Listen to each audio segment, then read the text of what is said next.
conditional statement, and its converse, inverse, and contrapositive. Conditional statement. A conditional statement is a statement that can be written in the form if P, then Q, where P and Q are sentences. In a conditional statement, P is called the hypothesis and Q is called the conclusion. If P then Q means that Q must be true whenever P is true. This is the other form of writing if P then Q. Converse statement. Switch the hypothesis for the conclusion. So, if Q, then P. This is the other way of writing if Q, then P. Inverse statement negates both the hypothesis and the conclusion. So, if not P, then not Q. This is the other way of writing not P, then not Q. Contrapositive statement. We negate the hypothesis and the conclusion and then switch them. So we have if not Q, then not P.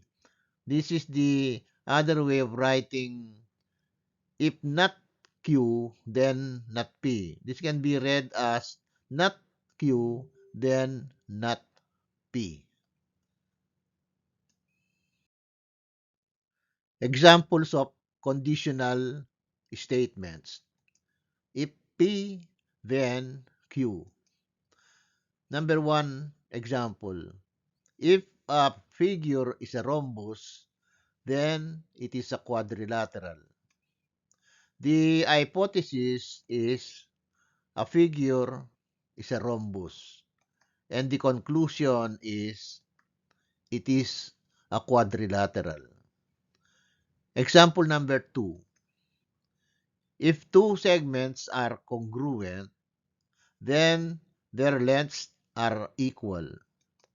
The hypothesis is two segments are congruent, and the conclusion is their lengths are equal. Conditional statement. If P, then Q. If a figure is a rhombus, then it is a quadrilateral. This is the conditional statement in our first example. Let us find the converse, inverse, and contrapositive of this conditional statement. The converse, if Q, then P. The converse statement is if a figure is a quadrilateral, then it is a rhombus. Switching the conclusion for the hypothesis in the conditional statement does not always result in a true statement. A converse statement could be true or false. This converse statement is a false statement because not every quadrilateral is a rhombus. Inverse. If not P, then not Q. The inverse statement is if a figure is not a rhombus, then it is not a quadrilateral. The inverse statement may or may not be true. This is a false statement.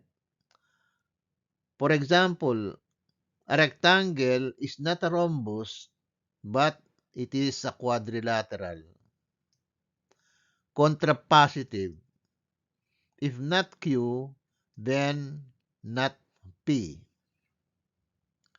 If a conditional statement is true, then the logical contrapositive statement is true. If the logical contrapositive is false, then the conditional statement is also false. They have logical equivalence. The contrapositive of the statement is if a figure is not a quadrilateral, then it is not a rhombus. Conditional statement. If P, then Q. If two segments are congruent, then their lengths are equal. This is the conditional statement in our second example. Let us find the converse, inverse, and contrapositive of this conditional statement. Converse. If Q, then P. If the lengths of two segments are equal, then they are congruent. Inverse. If not P, then not Q. If two segments are not congruent, then their lengths are not equal. Contrapositive. If not Q, then not P. If the lengths of two segments are not equal, then they are not congruent.